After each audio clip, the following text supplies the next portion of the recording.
Dear students, welcome to the class. Last lecture में हमने section 60 cover कर लिया था, जिसमें हमने मॉर्गेजर का राइट ऑफ रिडम्पशन कवर कर लिया था। तो उसमें हमने देखा था कि मॉर्गेजर को राइट दिया गया है कि जब वो अपना मॉर्गेज मनी पे कर दे, उसके बाद अपनी प्रॉपर्टी और प्रॉपर्टी से रिलेटेड जितने भी टाइटल डीड्स या अदर डॉक्यूमेंट्स थे उनको वापस ले ले सकता है किससे, मॉर्गेजी से। तो उसको हमने बताया था कि वो क्या है, राइट ऑफ रिडम्पशन। मॉर्गेजर की उसके अलावा भी बहुत सारे राइट्स हैं जो हम आज के लेक्चर में देखेंगे। आगे के राइट्स में आज हम बात करते हैं। जो राइट है मॉर्गेजर का, वो है transfer to the third party, जो कि दिया हुआ है सेक्शन 60 ए में।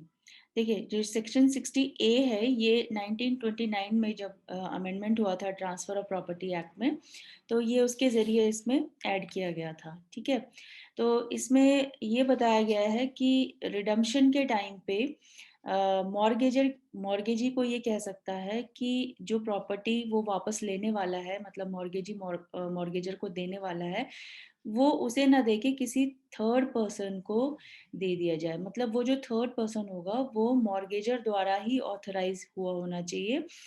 तो इसमें मॉर्गेजर मॉर्गेजी से ये कह सकता है कि वो प्रॉपर्टी आप मुझे रीट्रांसफर न करके किसी थर्ड पर्सन को ट्रांसफर कर दीजिए।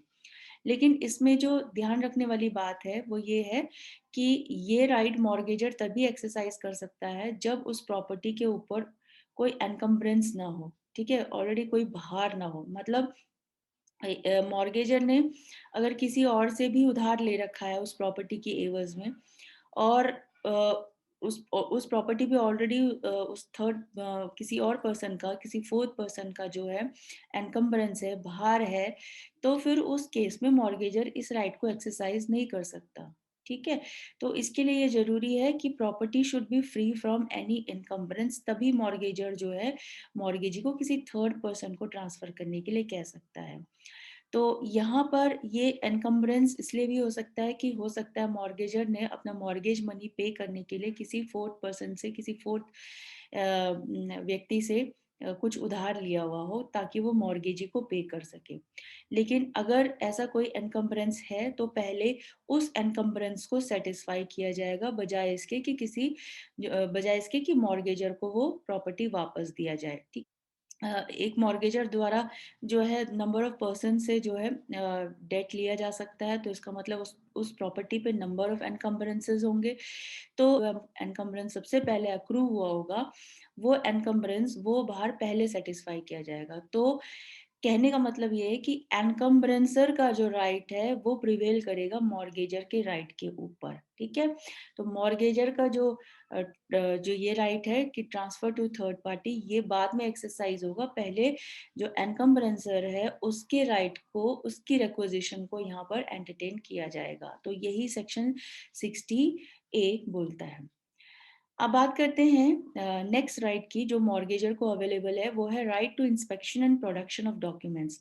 तो ये भी देखिए 1929 के अमेंडमेंट के बाद ही जोड़ा गया था।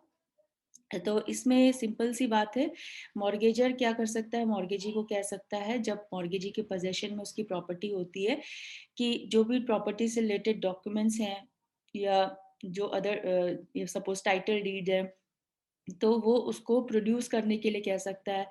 मॉर्गेजी को कह सकता है कि मुझे वो डॉक्यूमेंट्स देखने हैं, मुझे इंस्पेक्ट करने हैं। हाँ, लेकिन इसमें मॉर्गेजी द्वारा प्रोडक्शन के लिए जो भी एक्सपेंसेस इनकर किए जाते हैं, सपोज उसने जो है फोटो स्टेट करा है या वो एक जगह से दूसरी जगह ट्रैवल करता है मॉर्गेजर को डॉक्यूमेंट्स अवेलेबल कराने के लिए, तो वो सारे एक्सपेंसेस जो है मॉर्गेजर द्वारा ही बेयर किए जाएंगे। ठीक है, और ये जो राइट है, right to inspection and production of documents, ये तभी तक सब्सिस्ट करेगा जब तक कि मॉर्गेजर के पास राइट ऑफ रिडम्पशन एग्जिस्ट करता है। एक बार अगर राइट ऑफ रिडम्पशन खत्म हो जाता है तो फिर ये right of inspection of documents भी खत्म हो जाएगा। तो ये ध्यान रखने वाली बात है कि right of inspection and production of document should coexist with right of redemption. Next right जो है वो है राइट टू रिडीम सेपरेटली और साइमल्टेनियसली, जो कि दिया हुआ है सेक्शन 61 में। कि एक मॉर्गेजी है, और उसके पास जो है मॉर्गेजर ने 2 या 2 से ज़्यादा प्रॉपर्टी जो है मॉर्गेज की हुई है। तो ये हो सकता है कि इसमें ये राइट दिया गया है मॉर्गेजर को कि वो सारी प्रॉपर्टी को एक साथ रिडीम कर ले, ठीक है? जैसे मतलब ए प्रॉपर्टी है, बी प्रॉपर्टी है, सी प्रॉपर्टी है, मान लो 3 प्रॉपर्टी है, ए, बी एंड सी। तो वो ए, बी और सी को एक साथ भी रिडीम कर सकता है या वो सेपरेटली भी रिडीम कर सकता है। अच्छा, ये सब चीज़ें डिपेंड करती हैं कि अगर उनके बीच में कोई कॉन्ट्रैक्ट बना है, तो तब तो कॉन्ट्रैक्ट के टर्म्स एंड कंडीशन से गवर्न होगा। लेकिन अगर कोई कॉन्ट्रैक्ट उनके बीच में नहीं बना है, तो फिर जो ये सेक्शन 61 कहता है, उनकी उसके अकॉर्डिंग फिर उनकी चीज़ें आगे चलेंगी। तो यहाँ पे राइट ऑफ रिडेम्पशन सिंपल ये है कि अगर उसने 2 से ज़्यादा प्रॉपर्टी हैं, तो उनको अगर रिडीम करना है तो वो एक साथ भी रिडीम कर सकते हैं या फिर 1 बाय 1 या सेपरेटली, जैसा उसका मन चाहे वो इस तरीके से रिडीम उसको कर सकता है। इसके बाद जो नेक्स्ट राइट है मॉर्गेजर का, वो है राइट ऑफ यूजुफ्रक्चुरी। तो ये दिया हुआ है सेक्शन 62 में। देखिए, यूजुफ्रक्चुरी मतलब जो भी मॉर्गेज प्रॉपर्टी है जो मॉर्गेजी को दी गई है, तो उससे हो सकता है कुछ रेंट्स आ रहे हों, कुछ प्रॉफिट आ रहे हैं, तो इसको हम यूजुफ्रक्ट बोलते हैं, ठीक है? जो उससे रेंट और प्रॉफिट आ रहे हैं। जो मॉर्गेजर है उसको ये राइट दिया गया है कि वो मॉर्गेजी को ये कहे कि तुम इस प्रॉपर्टी से जो है, जो भी रेंट और प्रॉफिट्स आ रहे हैं, ये तब तक इनको लेते रहो जब तक कि मेरा जो लोन मैंने आपसे लिया है वो सेट ऑफ ना हो जाए, ठीक है? मेरा लोन या लोन के ऊपर जो इंटरेस्ट है वो सेट ऑफ ना हो जाए, तब तक आप इसका जो रेंट है या जो प्रॉपर्टी से प्रॉफिट आ रहा है वो उसको लेते रहो, ठीक है?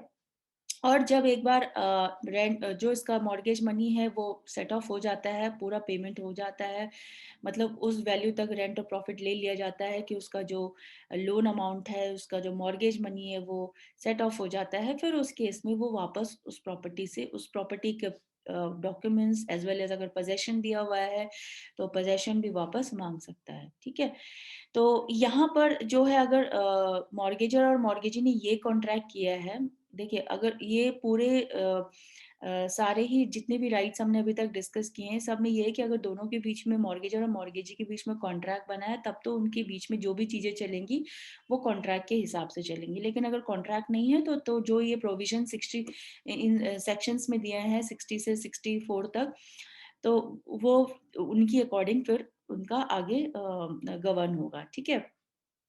तो यहाँ पर भी सेक्शन 62 कहता है कि अगर मॉर्गेजर और मॉर्गेजी के बीच में कॉन्ट्रैक्ट बना है कि ठीक है, जो उसका लोन अमाउंट है, जो उसका मॉर्गेज मनी है, जितना जो उसने उधार लिया है, वो पार्टली जो है रेंट और प्रॉफिट से सेटिस्फाई किया जाएगा और पार्टली जो है मॉर्गेजर उसका पेमेंट करेगा। तो ये भी इसको भी यहाँ पर सेक्शन 62 में अलाउ किया है। तो मतलब आधा जो है, आधा loan amount rent and profit से निकाला जाएगा और आधा जो है वो मॉर्गेजर पे करेगा। तो ये भी दोनों के बीच में, मॉर्गेजर और मॉर्गेजी के बीच में कॉन्ट्रैक्ट हो सकता है।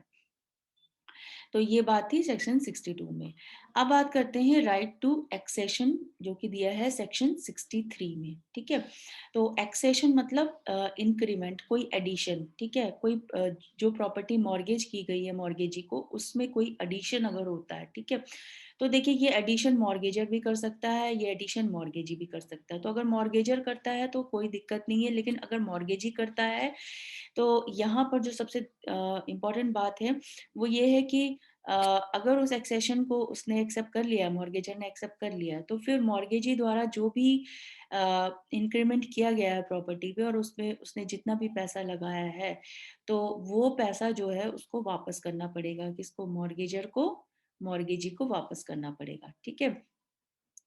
देखिए, ऐसा हो सकता है कि मॉर्गेजी ने एक्सेशन करने के लिए या हो सकता है कि कुछ ऐसी चीज़ें कंस्ट्रक्शन करवाई हो जो इनसेपरेबल हो उस मॉर्गेज प्रॉपर्टी से। तो उस केस में भी जो भी पैसा लगा हुआ है मॉर्गेजर का, सॉरी मॉर्गेजी का, जो भी पैसा मॉर्गेजी का लगा हुआ है, तो वो सारा पैसा मॉर्गेजर को उसे वापस करना पड़ेगा। प्लस इसमें अगर दोनों के बीच में कॉन्ट्रैक्ट बना है कि ठीक है, इतना परसेंट हम रेट ऑफ इंटरेस्ट भी इस पे लगाएंगे, तो वो उस हिसाब से गवर्न होगा। लेकिन अगर दोनों के बीच में कॉन्ट्रैक्ट नहीं है तो इसमें ये बताया गया है 9% पर एनम के हिसाब से इसमें इंटरेस्ट भी जोड़ा जाता है। देखिए, ये वो पैसा है जो लोन अमाउंट से अलग है, मतलब लोन अमाउंट तो देना ही देना है मॉर्गेजर ने, लेकिन उसके साथ ही अगर कोई एक्सेशन किया गया है मॉर्गेजी के द्वारा जो कि इनसेपरेबल है, मतलब सेपरेट नहीं किया जा सकता प्रॉपर्टी, और तो फिर उस केस में जो भी अमाउंट मॉर्गेजी ने उसके ऊपर लगाया है, तो वो सारा अमाउंट मॉर्गेजर को वापस करना है, प्लस उसमें 9% पर एनम के हिसाब से रेट ऑफ इंटरेस्ट भी पे करना है। और अगर ये दोनों के बीच में कॉन्ट्रैक्ट बना है कि नहीं, हम 9 नहीं, हम 6% के हिसाब से करेंगे, तो वो फिर उसके अकॉर्डिंग चलेगा। तो ये था राइट टू एक्सेशन सेक्शन 63 में। अब बात करते हैं राइट टू इम्प्रूवमेंट, जो कि दिया है सेक्शन 63A में। ठीक है, तो देखिए राइट टू इम्प्रूवमेंट यहाँ पर भी एक्सेशन की तरह ही है।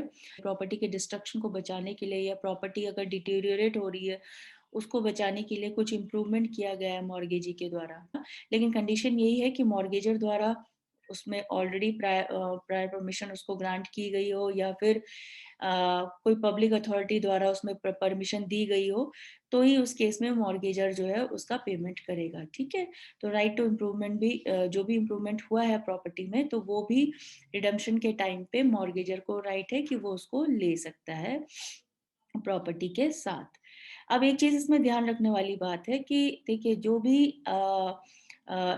इम्प्रूवमेंट या जो भी एक्सेशन के कारण प्रॉफिट्स हो रहे हैं, तो इन प्रॉफिट्स पे केवल और केवल मॉर्गेजर का राइट है, ना कि मॉर्गेजी का। ठीक है, तो मॉर्गेजर ये कह सकता है कि ठीक है, जो मैंने लोन अमाउंट लिया है तुम उसको सेटिस्फाई करने के लिए ये प्रॉफिट रख सकते हो, लेकिन इसमें केवल मॉर्गेजर का ही राइट बनेगा, ना कि मॉर्गेजी का। ठीक, तो ये आपका हो गया राइट टू इम्प्रूवमेंट।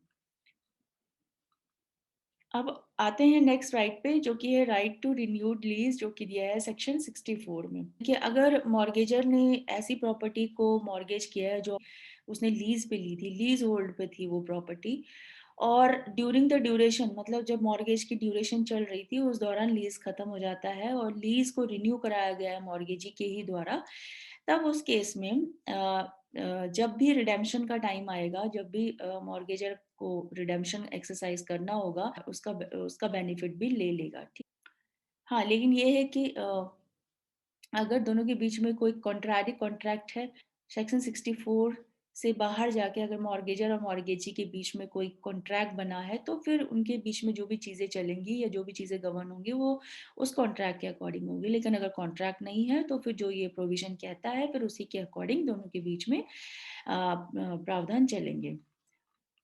तो ये आपका था पूरे अभी मॉर्गेजर के राइट्स। नेक्स्ट लेक्चर में हम लायबिलिटीज ऑफ मॉर्गेजर करेंगे। आज के लिए इतना ही रखते हैं। Thank you so much.